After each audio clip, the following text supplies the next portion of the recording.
안녕하세요. 저는 정형외과 전문의 박영식입니다. 이 시간 제가 준비한 이야기는 반월상 연골판 파열의 증상과 치료법입니다. 운동 중 무릎에서 뚝하는 소리와 함께 통증이 발생하거나 맥없이 무릎에 힘이 빠질 때 의심해봐야 하는 관절 질환, 반월상 연골판 파열. 반월상 연골판은 무릎 관절면 사이에 자리한 구조물로 무릎에 가해지는 충격을 흡수하는 중요한 역할을 담당하고 있다. 하지만 젊은 층에서는 과격한 스포츠 활동이나 외상에 의해 자주 발생하고 중장년층의 경우는 반복적인 충격으로 연골판이 닳아 반월상 연골판이 파열되게 되는데, 수술적 치료가 불가피한 반월상 연골판 파열의 증상과 치료법에 대해 자세히 알아보자. 최근 반월상 연골판 파열로 진단받으시고 앞으로 어떻게 하면 좋을까, 수술을 해야 되는지 말아야 되는지 상담하러 오시는 분들이 많습니다. 예전에는 파열되면 거의 대부분 절제 수술을 했는데 최근에는 절제 수술하고 나면 관절염이 빨리 온다고 알려지면서 안 하려고 하시는 분들이 너무 많죠. 그럼 실제는 어떠냐, 언제 해야 되느냐 한번 말씀드려 보겠습니다. 근데 연골판, 연골 이렇게 혼용해서 많이 사용하고 있는데 이름이 비슷해도 완전히 다르다는 것을 아셔야 합니다. 관절 연골은 관절 표면을 덮고 있는 것이고 연골판은 관절 사이에서 쿠션 역할을 하는 것입니다. 그리고 완전히 다른 거니까 구별해서 사용해야 하고, 오늘 말씀드릴 것은 연골판인데 관절 연골판은 어떤 것이냐 한번 말씀드려 볼게요. 하지 관절은 대부분 볼, 소켓, 굉장히 안정적으로 구성이 되어 있습니다. 그런데 무릎 관절의 특징은 뭐냐면 위아래로 볼록합니다. 위도 볼록하고 아래도 볼록하고, 그래서 굉장히 불안정하죠. 그래서 인대, 연골판, 힘줄 이런 것들이 안정성을 유지시켜 줍니다.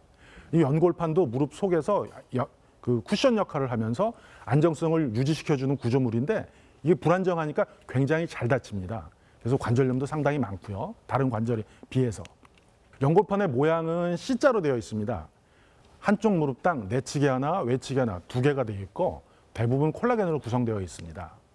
혈액 공급은 가장자리, 이게 굉장히 중요한데 혈액 공급은 가장자리에만 한 3mm 정도 공급이 되고 그 안쪽에는 공급이 거의 잘 되지 않고 있고, 혈액 공급이 되는 부위까지만 신경이 분포하게 됩니다. 근데 이게 굉장히 중요해서 나중에 보면은 그 치료 방침을 결정할 때 굉장히 중요한 인자로 작용하게 되죠. 연골판의 기능을 말씀드려 보면 그 위아래로 관절이 볼록하기 때문에 맞닿게 되면 한 점으로 맞닿게 돼서 관절 연골이 견디지 못하고 손상이 되게 되는데 그것들을 하중을 여러 넓은 면으로 분포시켜주는 역할을 반월상 연골판이 하게 됩니다. 그리고 이게 콜라겐하고 단백질로 구성되어 있고 그 딱딱한 안에 물이 들어가가지고 이렇게 탄성을 주게 됩니다. 그래서 충격 흡수에 굉장히 중요한 역할을 하게 되고, 단면적을 보면 이게 쐐기 모양으로 되어 있어서 관절 사이에 끼어 들어가가지고 안정성을 증대시켜주는 역할을 하게 되고, 이게 또 눌리게 되면은 수분이 빠져나오게 되면서 윤활막을 형성합니다. 그래서 윤활작용도 하게 되는 역할을 하게 됩니다. 보통 한 10만 명 중에 60에서 70명 정도가 연골판 파열이 된다고 알려져 있고, 남자들이 여자보다 한 4배 정도 위험이 높습니다. 남자들이 이게 활동이 좀 많으니까 더 잘 찢어지죠. 대개 보통 외상에 의해서 찢어지는 경우에는 남자는 한 20대에서 여자는 10대에서 주로 잘 다치고, 이 경우에 3분의 1 정도에서는 전방 십자인대 파열이 동반이 되고 있습니다. 그 퇴행성 파열의 경우에는 50대 전후에 중년에서 대개 이제 발생하는데, 이때는 큰 외상이 아니고 사소한 일상생활, 경미한 충격에서 발생하기도 합니다. 연골판 파열은 모양에 따라서 분류를 하게 되는데, 연골판의 길이 방향으로 찢어지는 경우에는 종파열이라고 하고, 이게 종파열이 좀 더 길어지면 연골판 파열된 부위가 안쪽으로 움직이게 됩니다. 이런 경우에는 꼭 모양이 양동이 있죠. 양동이 손잡이하고 비슷하다고 그래서 양동이 손잡이 파열이라고 말하기도 하고, 그리고 연골판을 가로질러서 찢어지는 경우를 방사형 파열이라고 하고, 연골판을 사선으로 이렇게 찢어진 거를 사상파열이라고 합니다. 그리고 연골판을 위아래로 나눠서 파열이 된 거를 횡파열, 수평파열이라고 합니다. 그럼 연골판이 찢어지면 무릎 속에서 어떤 증상이 일어나느냐?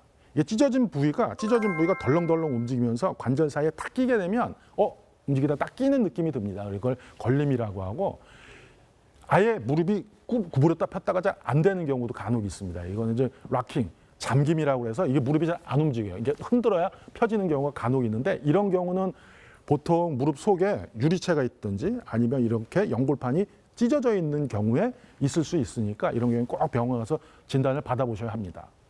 그리고 찢어진 게 관절 사이에 끼면서 찢어진 연골판을 잡아 당기게 되면 가장자리 쪽에 그 반월상 연골판에 분포되어 있는 신경이 자극이 되면서 통증이 옵니다. 그래서 내가 무의식적으로 통증을 피하려고 다리에 힘을 쭉 빼면서 무릎이 푹 꺾이는 증상이 있을 수 있습니다.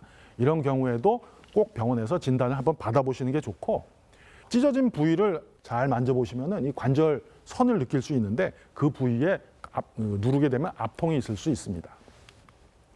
연골판 파열이 의심이 되면 이제 병원에 왔을 때 진찰을 하게 되는데 어떤 진찰 내용이 어떻게 되냐면 무릎을 만져보면 무릎 속에 좀 부어 있는 경우가 있습니다. 그래서 슬개골을 좀 눌러보면 슬개골이 다 내려갔다 올라갔다 하는 느낌을 느낄 수가 있고, 그리고 또 한 가지 굉장히 특징적인 그 진찰 소견이 뭐냐면 발목을 잡고 무릎을 상당히 구부려 줍니다. 그러면서 무릎을 펴면서 발목을 이렇게 비틀어주면 파열 부위에서 통증이 느껴지거나 아니면 딸깍거림이 느껴지는 전형적인 특징이 나타날 수 있습니다. 그리고 아까 말씀드린 것처럼 관절선을 눌러보는 관절선 압통을 느낄 수 있고요.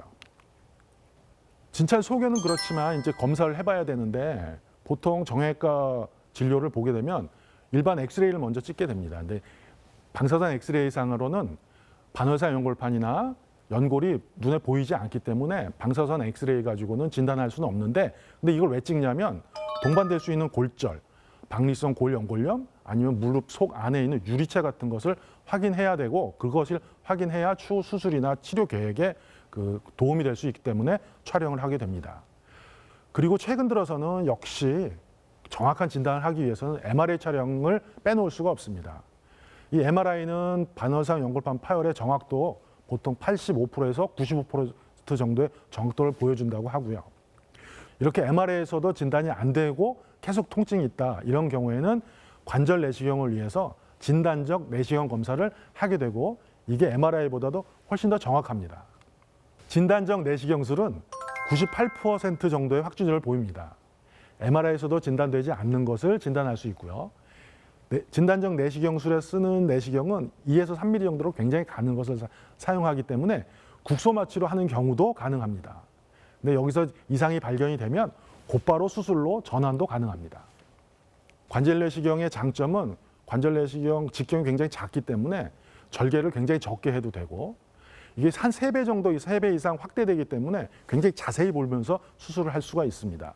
절개를 해서 수술하는 것이 아니기 때문에 수술 후의 통증도 적고 회복도 빠르고, 회복이 빠르니까 입원 기간도 굉장히 짧고 치료비도 적고, 근데 여기서 굉장히 중요한 게 무릎 뒤쪽까지 볼 수 있다는 장점이 있습니다.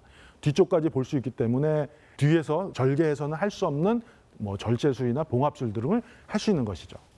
그런데 이게 관절 내시경이 고가의 장비로 되어 있고, 그리고 기술도 굉장히 약간 복잡합니다. 그래서 기술 습득 난이도가 있어서 진입 장벽이 조금 높은 편입니다. 연골판 수술을 관절 내시경을 이용해서 이제 하게 되는데, 그 수술의 종류에는 어떤 것이 있냐면 보통 반월상 연골판이 찢어진 부위를 제거하는 절제술이 있고, 찢어진 부위를 봉합하는 봉합술이 있습니다. 절제술에는 부분만 일부 제거하는 부분 절제술이 있고, 전부 다 드러내는 전 절제술이 있습니다. 근데 절제술을 할 때 어떻게 절제를 해야 되느냐? 1948년에 페어뱅크라는 유럽에 있는 선생님이 절제술 후에 반월상 연골판을 제거한 이후에 어떻게 되는지를 좀 보고 발표하신 게 있습니다. 절제술을 하고 한 4, 5년이 지났더니 퇴행성 변화가 오더라.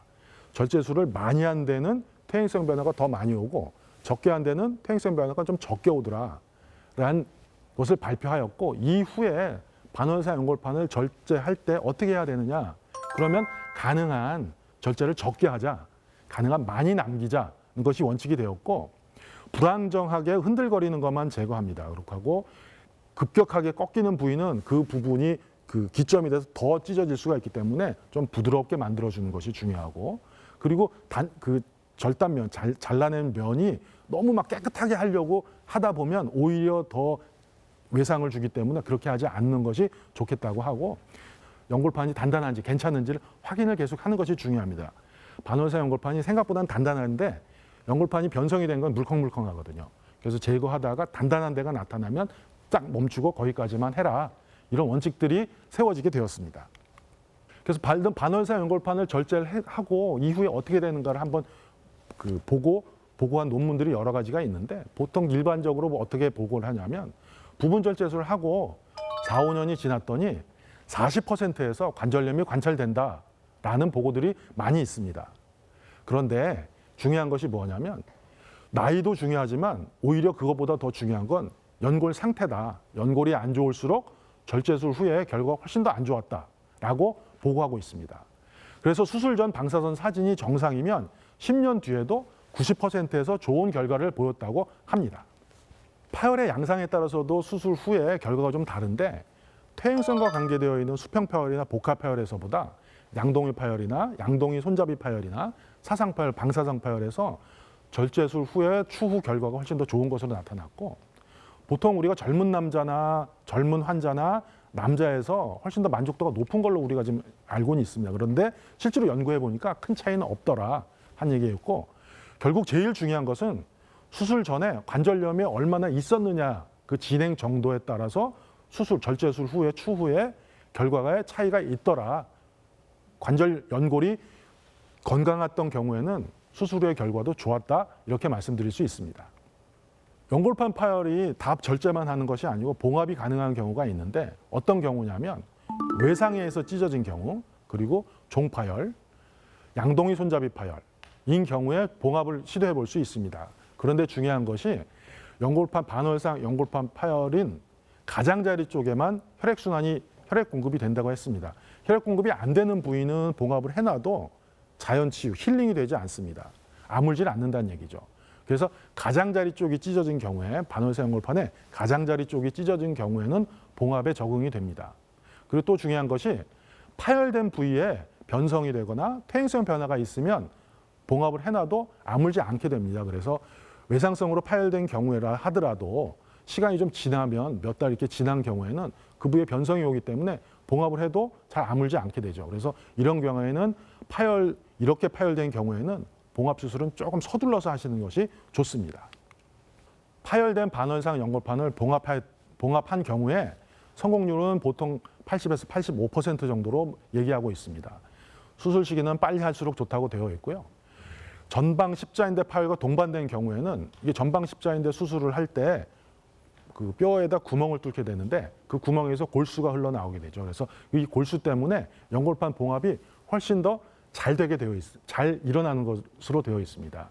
그래서 연골판 봉합 수술을 할 때 피를 뽑아가지고 섬유소 응고를 시킵니다. 응고를 시켜서 그것을 연골판 봉합된 부위에다가 같이 이렇게 붙여주면 봉합된 부위가 더 잘 붙게 되는 그런 그 처치를 하기도 합니다. 그리고 파열 부위도 가장자리 쪽을 봉합한 경우에 훨씬 더 봉합이 잘 된다 이렇게 말씀드릴 수가 있고 나이 자체는 나이가 많으냐 적으냐는 큰 상관은 없습니다. 단 노령에서는 나이가 연세가 좀 많으신 경우에는 반월상 연골판에도 퇴행성 변화가 많을 것이기 때문에 나이가 많은 경우에는 좀 안 좋다 이런 얘기가 있는데 실은 반월상 연골판에 퇴행성 변화가 없다면 노령이든 아니든 상관이 없습니다.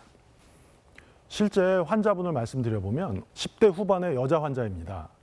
넘어지면서 무릎에 통증이 갑자기 발생했고 다리가 구부렸다 폈다가 안 되는 잠김 현상이 있는 상태로 병원에 내원하였고 MRI 촬영을 하였더니 내측 반월상 연골판에 양동이 파열이 있었고 파열된 부위가 안쪽으로 옮겨가면서 관절 사이에 끼어가지고 관절이 움직이지 못하게 되는 잠김 현상이 발생하게 되었습니다. 사진을 보면 파열된 연골판이 안쪽으로 전이된 소견이 보이고 이것을 원상복귀 시켜놓은 다음에 의료용 실을 이용해가지고 연골판을 봉합한 수술 후 사진입니다.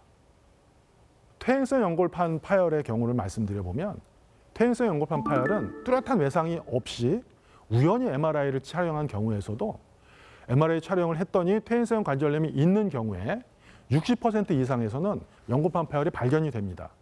연골 관절염이 없는 경우에는 한 23% 정도에서 연골판 파열이 우연히 발견이 됩니다. 이 얘기는 무엇이냐면 MRI에서 연골판 파열이 발견이 되었다고 무조건 수술하면 안 된다는 얘기입니다. 증상이 없는데도 우연히 발견된 경우가 꽤 있었기 때문이죠. 이렇게 되면 쿠션을 없애버려가지고 연골 손상을 촉진시킬 수가 있습니다.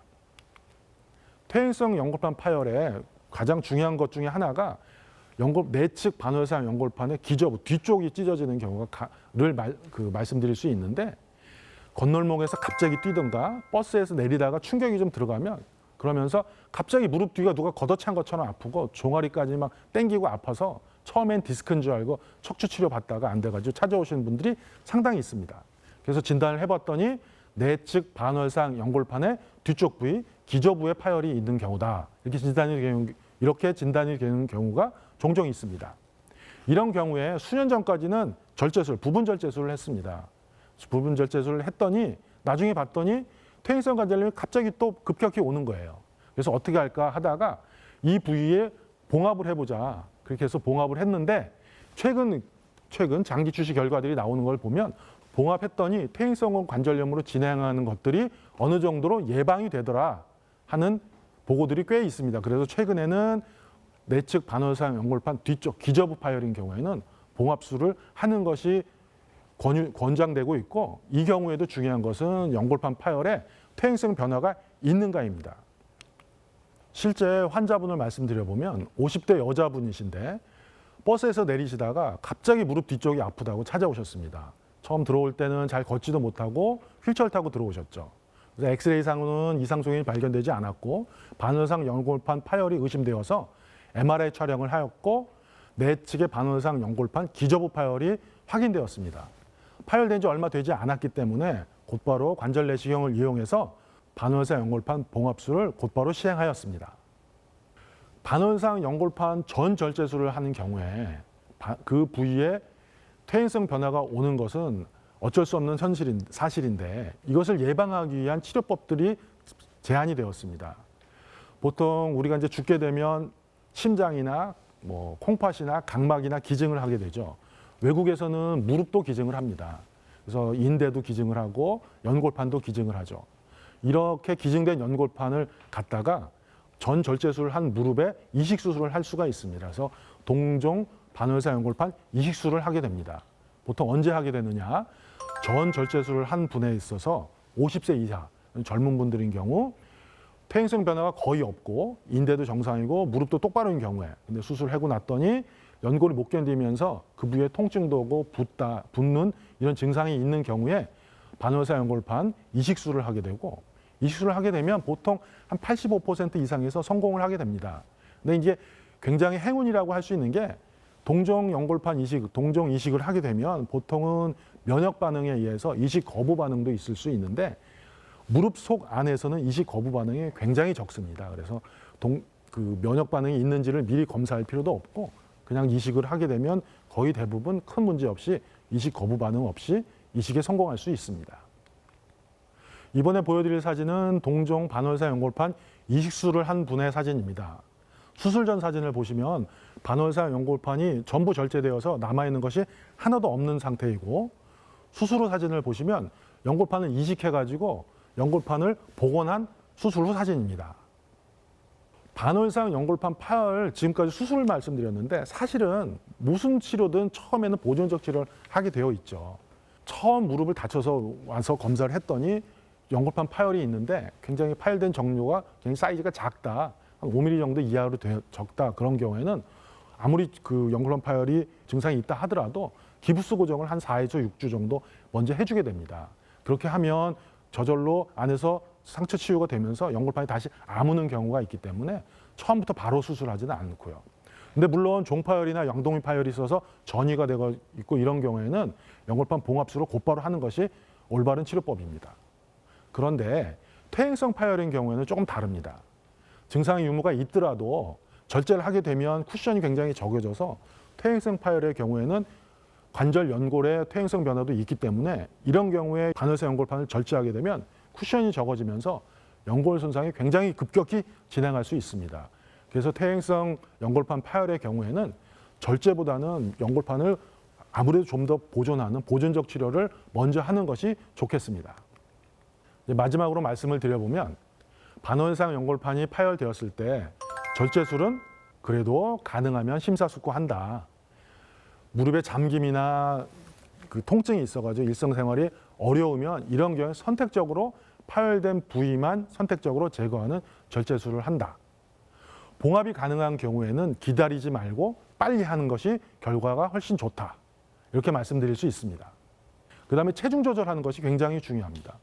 체중이 1kg 늘게 되면 무릎 속 압력이 저처럼 이렇게 서 있을 때 3kg가 증가하게 됩니다. 그러니까 체중 조절하는 것이 굉장히 중요합니다. 운동을 좀 하시는 게 좋습니다. 허벅지 앞쪽의 근육도 중요하지만 허벅지 뒤쪽 그리고 종아리 근육도 굉장히 중요합니다. 종아리 근육도 무릎 안정성에 상당히 큰 기여를 하고 있기 때문입니다. 그래서 제가 추천드리는 운동은 의자에 앉았다 일어서는 것인데 의자에 앉을 때 천천히 앉아서 엉덩이가 의자에 닿을 정도가 되면 털썩 주저앉지 마시고 닿을 정도가 되면 다시 일어서는 겁니다. 속도를 빨리 하지 마시고 천천히 닿았다가 닿는다 싶으면 일어서고 앉았다 닿는다 싶으면 일어서는 운동을 반복하시기 바랍니다. 또 뒤꿈치 들기 운동도 굉장히 중요한데 너무 빨리 하지 마시고 천천히 뒤꿈치를 들어 올리고 그 상태에서 완전히 들린 상태에서 2초에서 3초 정도 기다렸다 다시 내리고 다시 올리고 하는 운동을 하시면 됩니다. 그런데 무릎이 아프고 붓고 해가지고 운동하기가 어려우신 분들이 종종 있습니다.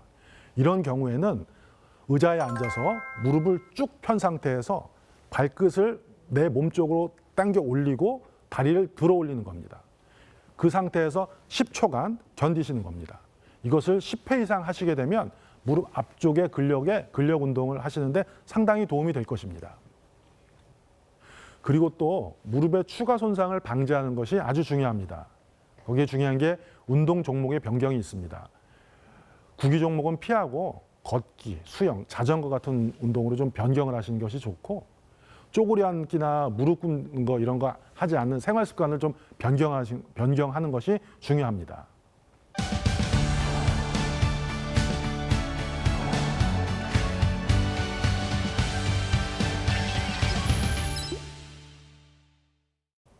시청자들께서 반월상 연골판 파열 치료와 관련해 저에게 많은 질문을 보내주셨는데요. 함께 확인해 보시죠. 60대 여성입니다. 원판형 반월상 연골 횡파열 진단을 받았습니다. 한 병원에서는 수술을 하자고 하고 다른 병원에서는 상황을 지켜보자고 합니다. 어떻게 하면 좋을까요? 똑같은 질환을 보고 양측의 치료 방법이 다르다면 몇 군데 더 확인해 보시는 것이 좋습니다. 이 경우에 약물 치료, 주사 치료 등의 효과만 괜찮다면 수술하지 않는 것이 무릎 건강에 훨씬 좋을 것입니다. 원판형 연골판 파열의 수술은 대부분에서 전절제술, 전보 제거하는 수술을 하기 때문입니다. 30대 여성입니다. 반월상 연골 파열 진단을 받았는데 약물 치료와 함께 체중 조절을 하라고 합니다. 걸을 때 통증이 있는데 통증을 참고 운동을 시작하는 게 좋을까요? 파열의 모양, 종류에 따라 다를 수 있습니다. 걷다가 오히려 파열이 악화될 수 있기 때문입니다. 초기라면 걷기보다는 무릎을 구부리지 않은 상태에서 하는 운동, 다리를 쭉 펴고 들어 올리는 그런 운동을 하시는 게 더 좋겠고 나중에 통증이 없어지면 그때는 걸으시는 게 상관이 없습니다. 그때는 통증이 없어진 이후에 걸으시기 바랍니다. 50대 여성입니다. 반월상 연골 내측 파열로 주사 시술과 물리치료를 받고 있는데 2주 후 경과를 보고 통증이 가라앉지 않으면 관절경 수술을 해보자고 합니다. 이 상황에서 관절 영양제를 복용하면 도움이 될까요? 무릎에 보면 관절 표면을 덮고 있는 관절 연골이 있고 관절 사이에서 쿠션 역할을 하는 연골판이 있습니다. 이 관절 영양제는 보통 관절 연골을 대상으로 합니다. 연골판이 아니고요. 그래서 연골판 파열의 경우에는 별 효과가 없기 때문에 복용하는 데 큰 도움이 되지는 않습니다. 2개월 전 반월상 연골판 봉합술을 받았습니다. 보조기도 뺐고 목발도 떼려고 하는데 무릎에 뭔가 걸리는 느낌이 계속됩니다. 이유가 뭘까요? 수술 당시 관절막, 활액막 이런 부분도 좀 다칠 수 있고 거기에 흉터가 생겨서 이게 움직일 때 걸릴 수도 있습니다. 아니면 무릎에 염증이 좀 아직 남아 있어서 그럴 수도 있습니다. 대개 기다려 보면 없어지는 경우가 훨씬 더 많으니까 지금 현재 통증이 없다면 조금 더 기다려 보시는 것이 좋을 것 같습니다. 오늘 이 방송을 시청하시는 분들 중 무릎이 삐끗했는데 계속 아프다, 그리고 앉았다 일어날 때, 그리고 걸을 때 무릎에서 통증이 느껴지신다면 꼭 한번 반월상 연골판 손상을 의심해 보시기 바랍니다. 초기에 발견하면 수술적 치료가 아닌 약물이나 주사, 물리치료 등으로 치료가 가능하니까 꼭 전문의와 상의해 보시길 조언해 드리고 싶습니다. 오늘 저의 이야기가 여러분들이 행복한 삶을 살아가시는데 도움이 되었길 바랍니다. 감사합니다.